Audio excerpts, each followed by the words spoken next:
नमस्कार साथियों। किरण बाई की कहानियां चैनल में आपका स्वागत है। कहानी को समझने के लिए कृपया पूरा वीडियो अवश्य देखें। संगीत के फंक्शन में डांस करते हुए शुभांग और नंदिनी बहुत करीब आ गए थे।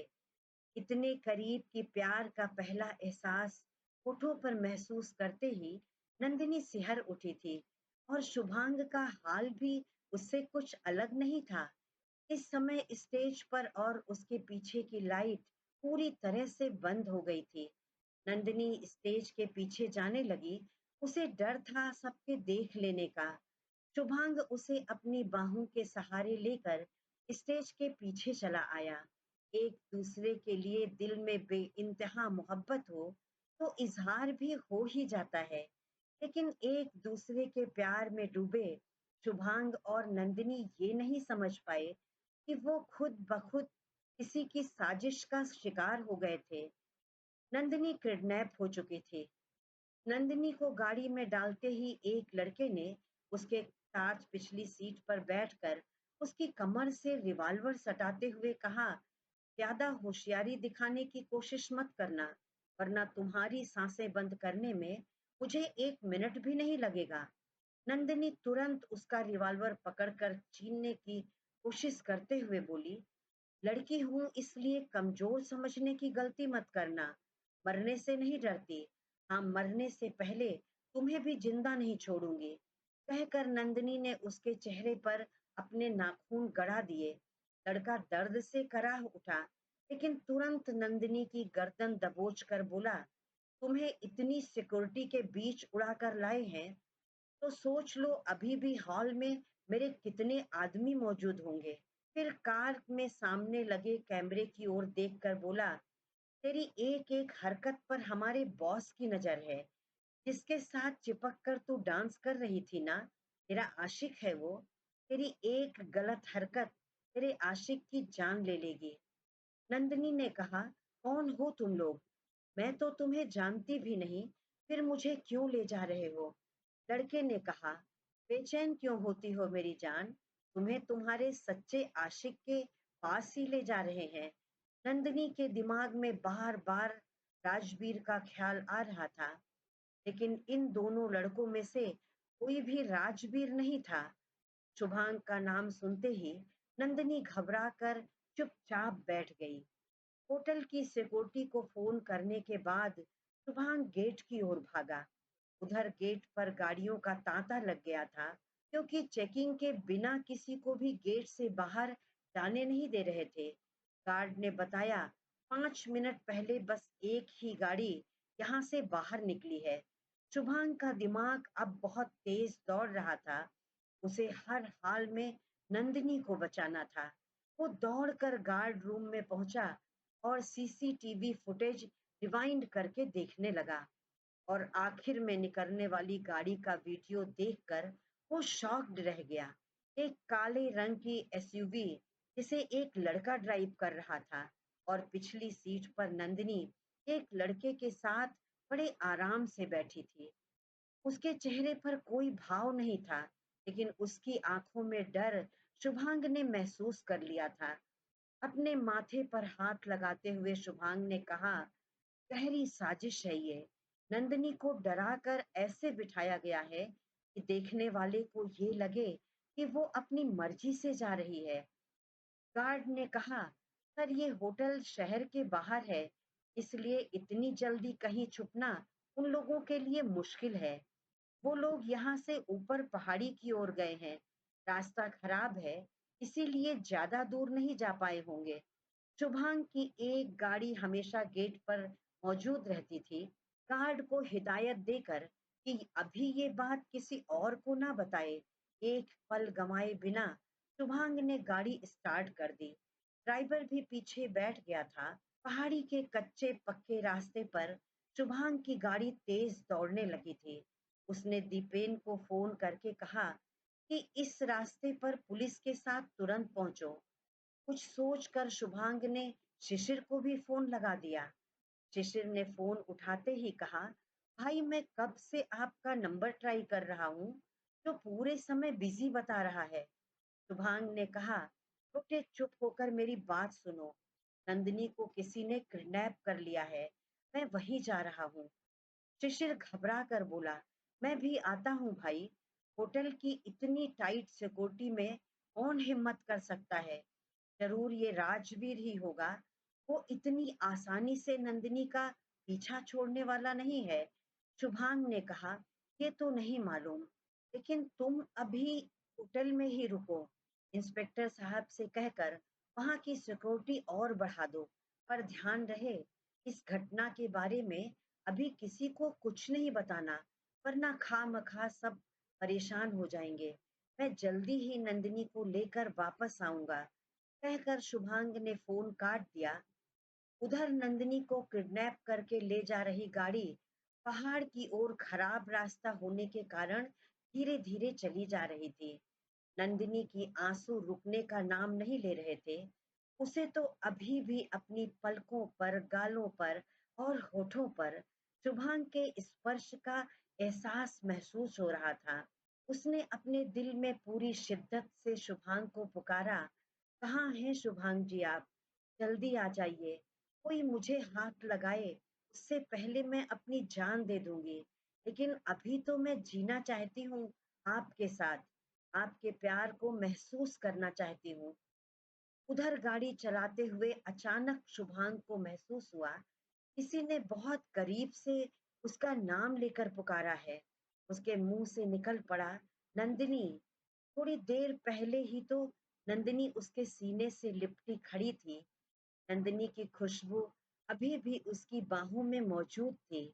उसके चेहरे पर अभी भी नंदिनी के होठों के स्पर्श का एहसास था। नंदिनी की छुअन अब उसके दिल में एक टीस बनकर उठी और शुभांग की आंखें आंसुओं से भीग गईं। उसने कहा, मैं तुम्हें कुछ नहीं होने दूंगा नंदिनी, मुझ पर भरोसा रखो। लेकिन अभी भी अंधेरे में दूर दूर तक उसे किसी गाड़ी की लाइट नजर नहीं आई, इसलिए उसकी बेचैनी पल पल बढ़ती जा रही थी। नंदिनी को लेकर जा रही गाड़ी एक मोड़ पर आकर रुक गई। तभी दूसरी तरफ से आकर एक गाड़ी उनके पास रुकी। ड्राइविंग सीट पर राजवीर मुंह पर मास्क लगाए बैठा था। हनी पीछे की सीट पर था। दोनों लड़कों ने नंदिनी को लाकर राजवीर की गाड़ी में पिछली सीट पर डाल दिया। राजवीर की गाड़ी लेफ्ट की ओर पहाड़ी पर आगे बढ़ने लगी और लड़के दाहिनी ओर मुड़कर चले गए। वहीं कुछ मिनटों के बाद ही शुभांग इसी मोड़ पर पहुंचा। उसकी समझ में नहीं आया कि अब किधर जाएं, क्योंकि दूर दूर तक किसी गाड़ी की लाइट नजर नहीं आ रही थी। उसने आंखें बंद करके कहा, महादेव, कहाँ है मेरी नंदिनी? अब आप ही राह दिखाइए। तभी उसकी नजर लेफ्ट में थोड़ी ऊंचाई पर जा रही एक गाड़ी पर पड़ी, जिसकी पीछे की लाइट बंद थी। उसने अपनी गाड़ी और ड्राइवर वहीं छोड़ दिया और डैशबोर्ड से अपनी रिवॉल्वर निकालकर पैदल ही गाड़ी की ओर दौड़ पड़ा। थोड़ी दूर जाकर राजवीर ने गाड़ी रोककर उसकी लाइट ऑफ कर दी। अब वहां धूप अंधेरा था। हनी नंदिनी को पकड़कर गाड़ी से नीचे ले आया। आज नंदिनी को लेकर शुभांग ने उसकी इतनी बेइज्जती की थी, ये याद आते ही उसने नंदिनी को कस कर अपनी बाहों में जकड़ते हुए उसे किस करने की कोशिश करने लगा। नंदिनी ने उसके हाथ पर जोर से अपने दांत गड़ा दिए। हनी दर्द से बिलबिला गया और नंदिनी उसके हाथ से छूट गई। वो फिर उसे पकड़ने दौड़ा कि नंदिनी ने कस कर एक तमाचा उसके गाल पर मारा और चिल्ला कर बोली, मुझे हाथ लगाने की सोचना भी मत, वरना बहुत पछताओगे। नंदिनी के थप्पड़ से हनी बौखला कर बोला, साली दो कौड़ी की लड़की मुझ पर हाथ उठाती है। और जैसे ही नंदिनी की ओर लपका, राजवीर ने उसके सीने पर हाथ रखकर उसे रोकते हुए बड़ी बेहूदगी से हंसकर कहा, बाबू लड़कियों पर हाथ नहीं उठाते। राजवीर को वहां देखकर नंदिनी हैरानी और गुस्से से बोली, मुझे तो पहले ही शक था, ऐसा गिरा हुआ काम तेरे जैसे शैतान के अलावा और कोई नहीं कर सकता। राजवीर ने उसकी कलाई पकड़कर उसके करीब आकर कहा, हम तो तुम्हारे आशिक हैं जाने मन, जानता था तुम भी मेरा ही इंतजार कर रही होगी।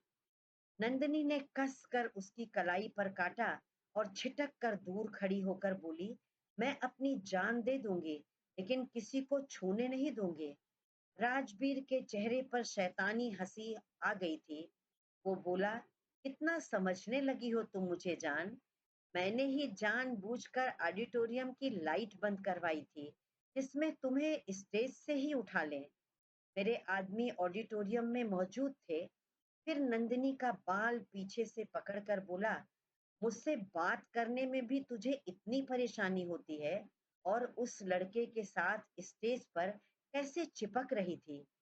वो कौन सा तुझसे शादी करने वाला है? रईस ज्यादा है, मजे लेकर छोड़ देगा। फिर उसका चेहरा हथेली में पकड़कर जोर से दबाते हुए बोला, लेकिन तुझे तो इससे कोई फर्क नहीं पड़ता ना। तो कौन सी सती सावित्री है, भेड़ा घाट में एक लड़के के साथ पूरी रात गुजार के आई है, उसके साथ भी कुछ रातें गुजार लेगी। नंदिनी शॉक्ड थी। आखिर राजवीर को ये बात किसने बताई होगी। राजवीर जोर से हंसकर बोला, तुम सोच रही होगी कि तुम्हारी काली करतूतें मुझे कैसे पता चली, तो थोड़ा और हैरान हो लो जाने मन, क्योंकि ये बात तुम्हारे मम्मी पापा ने मुझे बताई है। वो क्या है ना, बेचारे सच्चे इंसान जो ठहरे, झूठ बोलकर बेटी की शादी नहीं करेंगे। अरे एक रात दूसरे लड़के के साथ गुजारने वाली लड़की से मैं शादी कर रहा हूँ, क्योंकि तुझे जुनून की हद तक प्यार करता हूँ। तेरी ये काली सच्चाई जानने के बाद कोई लड़का नहीं करेगा तुझसे शादी। इधर अंधेरे का फायदा उठाकर शुभांग उसके पास पहुंच चुका था और गाड़ी के पीछे छुपकर सारी बातें सुन ली थी। उसका दिल धक से रह गया। उसकी समझ में नहीं आया कि कैसे रिएक्ट करे। क्या नंदिनी ही उसके साथ थी उस रात, या ये लड़का किसी और की बात कर रहा है। राजवीर धीरे धीरे नंदिनी की ओर बढ़ रहा था। हनी नंदिनी के पीछे था। नंदिनी और पीछे कहाँ जा सकती थी। राजवीर उसके पास आया और उसकी गर्दन पकड़ते हुए बोला, सॉरी जान, मुझे तुम्हें जबरदस्ती अपना बनाना पड़ेगा। क्या करूं, तुम्हें तो मेरे प्यार की कद्र ही नहीं है। तुम सिर्फ मेरी हो, और आज मैं तुम्हें पूरी तरह से अपना बना लूंगा। तभी हनी ने नंदिनी को पीछे से पकड़ लिया। उसका दुपट्टा नंदिनी के ऊपर से उतार कर फेंक दिया। नंदिनी उसकी बाहों में बेहोश होने लगी थी। हनी का चेहरा नंदिनी की गर्दन तक पहुंचता कि पीछे से शुभांग ने उसे दबोचकर उसकी कनपटी पर पिस्टल सटा दी। उसे नंदिनी को छोड़ना ही पड़ा। नंदिनी की डूबती सी आवाज आई, शुभांग। शुभांग ने एक हाथ से उसे कसकर अपने सीने में छुपा लिया। इधर शुभांग की आवाज पहचान कर हनी और राजवीर की आंखों में डर समा गया। हनी ने शुभांग की पकड़ से छूटने की बहुत कोशिश की, लेकिन उसकी गर्दन को शुभांग ने इतनी मजबूती से जकड़ रखा था जिससे वो हिल तक नहीं पाया। शुभांग ने उसे पीछे धकेला और पास जाकर एक लात उसके पेट पर इतनी जोर से मारी कि हनी लड़खड़ाकर ढलान की ओर गिरा और उसकी दर्द भरी चीख घाटी में समा गई। इस समय शुभांग के दिल में नफरत और क्रोध का सैलाब उमड़ पड़ा था। उसकी नजरें अब राजवीर को खोज रही थीं, लेकिन राजवीर ने सामने से आती गाड़ियों की हेडलाइट देख लिया और छुपते हुए ढलान की ओर भाग गया। तभी दीपेन के साथ पुलिस की गाड़ी भी वहां आ गई थी। नंदिनी अभी भी शुभांग की बाहों में बेहोश पड़ी थी। शुभांग ने उसे गोद में उठाकर अपनी गाड़ी की अगली सीट पर संभाल कर बिठाया और खुद ड्राइविंग सीट पर बैठकर दीपेन से कहा, पुलिस को अपना काम करने दो, तुम मेरे पीछे आओ।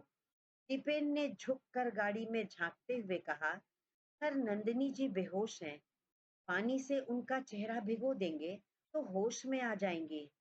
शुभांग ने एक तिरछी नजर दीपेन पर डालकर कहा, इनको होश में लाने के और भी तरीके हैं मेरे पास।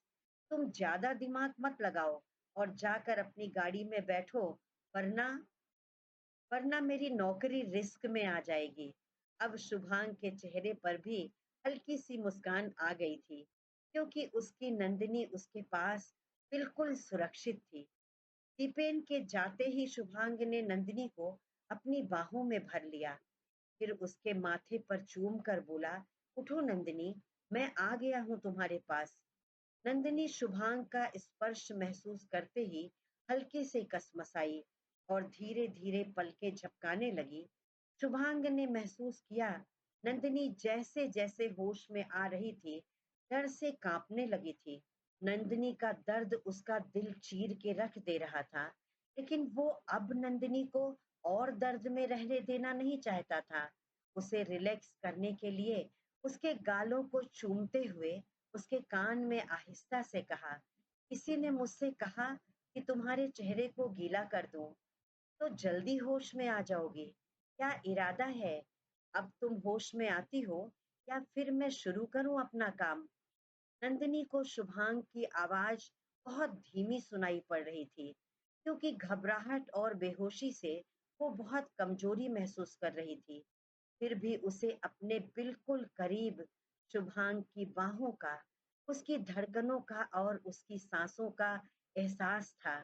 उसने धीरे से शुभांग के सीने में अपना चेहरा छुपा लिया। शुभांग ने भी उसे कस कर अपनी बाहों में भर लिया और उसका सिर चूमते हुए सख्त आवाज में बोला, रिलैक्स हो जाओ नंदिनी। जिसने तुम्हें हाथ लगाने की कोशिश की थी, उसे उसके किए की सजा मिल चुकी है। अब सब ठीक हो गया है। मैं तुम्हारे पास समय से पहुंच गया था। नंदिनी ने धीरे से अपना चेहरा उठाकर शुभांग की ओर देखा। उसकी आंखों में ढेर सारा डर और दर्द छुपा था। आंसुओं में डूबी उसकी आंखें शुभांग की आंखों में डूबकर कुछ खोज रही थी। शायद अपने मन में छुपे किसी सवाल का जवाब पाना चाहती थी। एक शंका थी उसके मन में, क्या शुभांग ने राजवीर के मुंह से भेड़ाघाट वाली बात सुन ली थी? अब वो क्या सोचेगा? और सच्ची मोहब्बत करने वाले बिना कहे एक दूसरे की आंखों को ना पढ़ लें, तो फिर मोहब्बत ही कैसी? शुभांग थोड़ी देर बड़े प्यार से उसकी आंखों की गहराई में डूबा रहा, फिर आहिस्ता से अपने होठ नंदिनी के कांपते होठों पर रख दिया। एक दूसरे के स्पर्श का एहसास उनके दिल की गहराई तक उतर चुका था। दोनों आंखें बंद किए इस एहसास को अपने रूह में महसूस कर रहे थे। और उनकी गाड़ी के ठीक पीछे अपनी कार में बैठा दीपेन मुस्कुराते हुए सोच रहा था, मैं शुभांग को बचपन से बहुत करीब से जानता हूँ। आज तक उसके दिल में कोई लड़की जगह नहीं बना पाई थी। ना ही शुभांग जैसे रिजर्व नेचर के इंसान ने किसी लड़की को अपने इतने करीब आने दिया था। हे महादेव, आपने शुभांग की जिंदगी में सच्चा वाला प्यार दे दिया है, तो अब दोनों को एक दूसरे से कभी अलग मत करना। शुभांग नंदिनी को अपने सीने से लगाए ड्राइव करता रहा और थोड़ी देर में उनकी गाड़ी होटल के गेट में इंटर कर चुकी थी। वहां शिशिर और निधि बड़ी बेचैनी से खड़े उनका इंतजार कर रहे थे। दोनों दौड़कर शुभांग की गाड़ी के पास पहुंचे और नंदिनी को सकुशल बैठा देखकर एक गहरी सांस ली। निधि तो रोने को हो आई थी, लेकिन खुद को संभाल कर ऊपर से बिल्कुल नॉर्मल दिखा रही थी। शुभांग ने नंदिनी को भी समझा दिया था कि किसी को भी इस घटना की भनक नहीं लगनी चाहिए। बाकी लोगों को सुनंदा जी ने ये कहकर संभाल लिया था कि मेरा कुछ जरूरी सामान घर छूट गया है, जिसे लेने शुभांग और नंदिनी गए हैं। नंदिनी के सकुशल लौट आने के बाद सबने राहत की सांस ली और सबके चेहरे की मुस्कान लौट आई। थोड़ी देर बाद शुभांग ने देवांशी को फोन करके कहा, निधि थोड़ी देर के लिए तेरे रूम में रहेगी, मुझे नंदिनी से कुछ जरूरी बात करनी है। देवांशी खुशी से उछल पड़ी और चिल्लाकर बोली, सच भाई, आप नंदिनी को प्रपोज करने वाले हो? Oh my God, I am so happy. देख लेना, तुम दोनों सबसे बेस्ट कपल बनोगे। शुभांग अपनी मुस्कान छुपाते हुए बोला, ज्यादा खुश होने की जरूरत नहीं है। मैं किसी को प्रपोज करने वाला नहीं हूँ, बल्कि मैं तो नंदिनी के साथ मिलकर तेरे गिफ्ट पैक करने जा रहा हूँ। देवांशी मायूस होकर बोली, यू आर सो बोरिंग भाई। फिर बेचारी नंदिनी क्या करेगी आप जैसे बोरिंग के साथ एक रूम में रहकर। सही नाम रखा है उसने आपका, अकड़ू चंद। शुभांग गुस्से से बोला, क्या कहा तुमने? नंदिनी ने ऐसा कहा मुझे? उसे तो मैं बताता हूँ। कहकर उसने फोन काट दिया।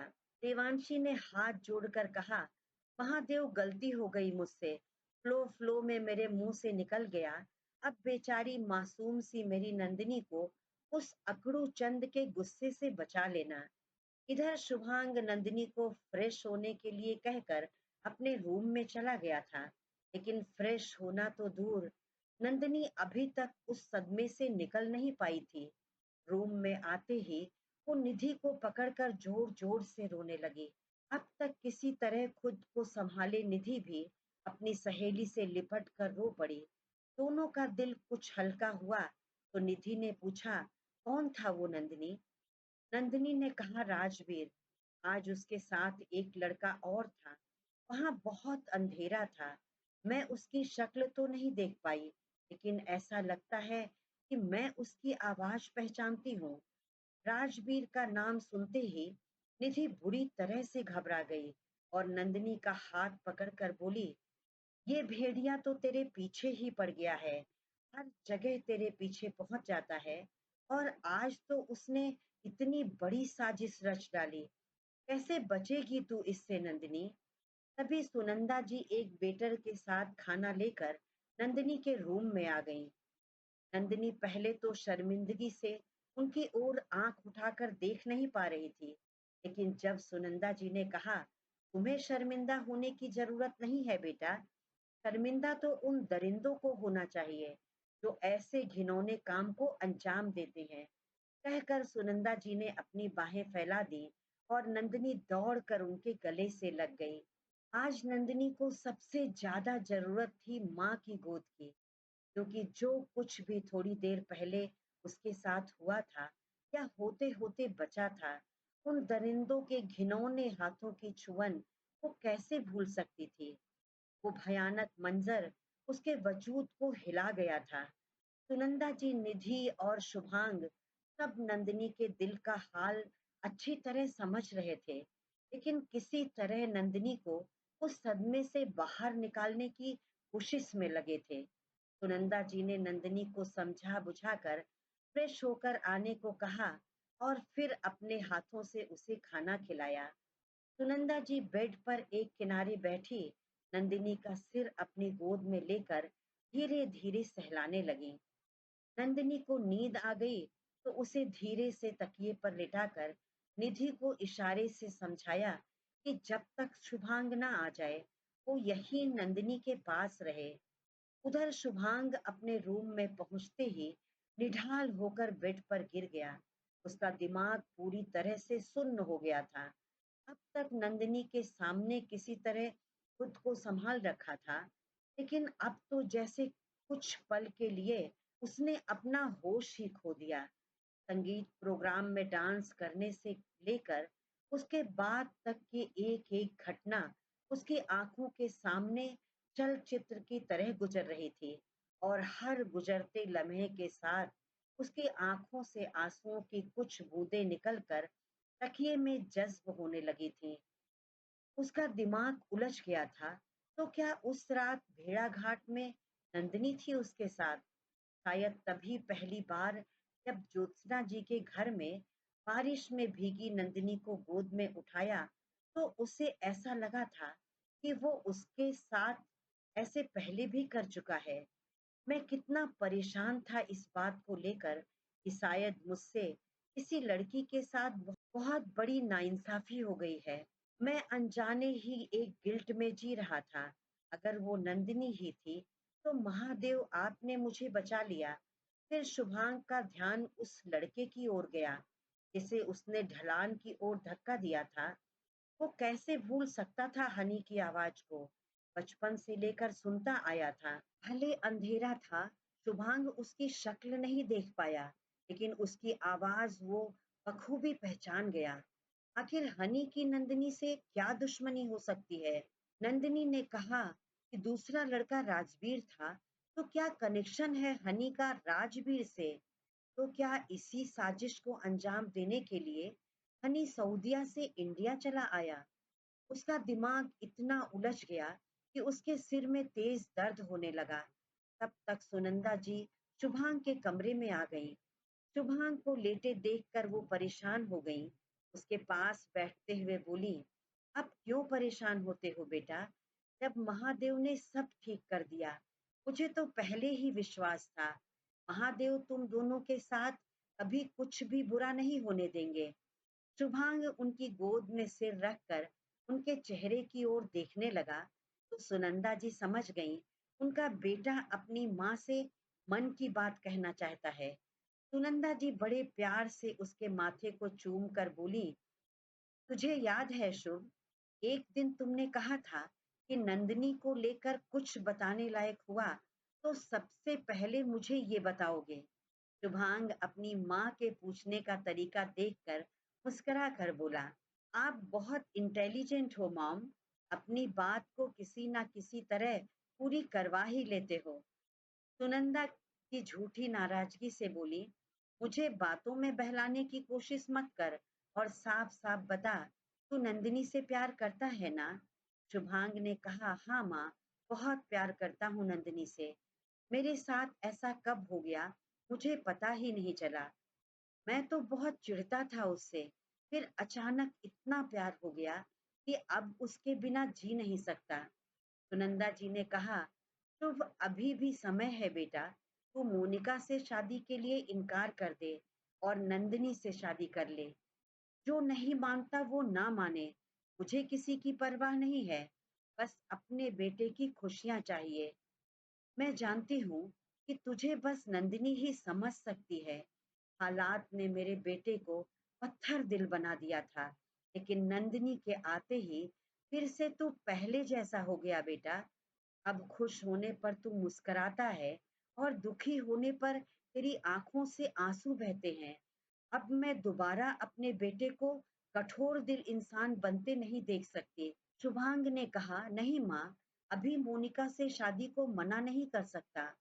2 सालों से जिस दिन को देखने के लिए एक एक पल मुश्किल से गुजार रहा था, अब जल्दी ही वो मंजर हमारी आंखों के सामने होगा, जब मैं युवराज से अपनी बहन की मौत का बदला लूंगा। किसी हाल में मैं अपने कदम पीछे नहीं ले सकता। सुनंदा जी ने कहा, और नंदिनी, उसके बारे में क्या सोचा है तुमने? शादी में इतने लोग आएंगे, किसी के मुंह से उसने तुम्हारी और मोनिका के शादी की बात सुन ली, तो क्या गुजरेगी उस बेचारी के दिल पर? कैसे सह पाएगी वो ये सब? हर बात सही समय पर कर लेना चाहिए बेटा, वरना बाद में पछताना पड़ता है। तू तो नंदिनी को अच्छी तरह से जानता है, ये सब जानकर वो खुद हट जाएगी मोनिका के रास्ते से। शुभांग ने कहा, नंदिनी मुझे छोड़कर कहीं नहीं जाएगी माँ, मैं जानता हूँ, वो भी मुझे बहुत प्यार करती है। कल रात तक मैं उसे सब बताकर समझा दूंगा, वो समझेगी मेरी बात। सुनंदा जी ने कहा, और एक बार मोनिका से शादी हो गई तो कैसे पीछे हटेगा तू? शुभांग पूरे कॉन्फिडेंस से बोला, नहीं माँ, शादी तो मैं नंदिनी से ही करूंगा, मोनिका से नहीं। हाँ, ये बात जरूर है, अभी मैं नंदिनी से पूरी बात नहीं बता सकता कि कैसे युवराज और मोनिका का पर्दाफाश करूंगा। ये मेरे अलावा और कोई नहीं जानता, आप और शिशिर भी नहीं। सुनंदा जी बड़े प्यार से बोली, मेरा मन इतना ही सुनकर आश्वस्त हो गया बेटा। बस अपना और नंदिनी का ध्यान रखना, उसे कोई तकलीफ ना होने देना। फिर उठकर बोली, मैंने नंदिनी को खाना खिला दिया है, अभी वो सो गई है। तुम्हारा खाना उसके रूम में रखा है, तुम भी जाकर खा लो। शुभांग नंदिनी के कमरे में आया। निधि ने धीरे से दरवाजा खोला और शुभांग के अंदर आते ही वो देवांशी के रूम में चली गई।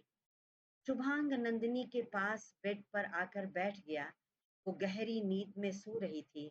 उसकी मेहंदी लगी दोनों हथेली शुभांग के सामने खुली थी। उसने देखा कि रिंग फिंगर में अंदर की ओर बहुत सलीके से एस और एन लिखा था। आज दोपहर में नंदिनी यही शुभांग से छिपा रही थी। शुभांग थोड़ी देर नंदिनी को अपलक निहारता रहा। सोई हुई नंदिनी किसी बच्चे की तरह बहुत ही मासूम लग रही थी। शुभांग ने उसकी नाजुक उंगली धीरे से थाम कर चूम लिया। फिर जैसे ही उसके माथे पर पूरी शिद्दत से अपने होठ रखे, नंदिनी ने झट से आंखें खोल दी। क्रमशः।